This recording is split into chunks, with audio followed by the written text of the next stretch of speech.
Magandang tanghali mga kapatid.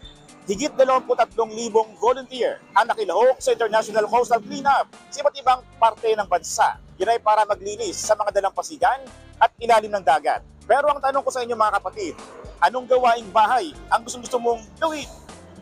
Tara samahan niyo ako at magtatanong tayo dito. Maglaba po.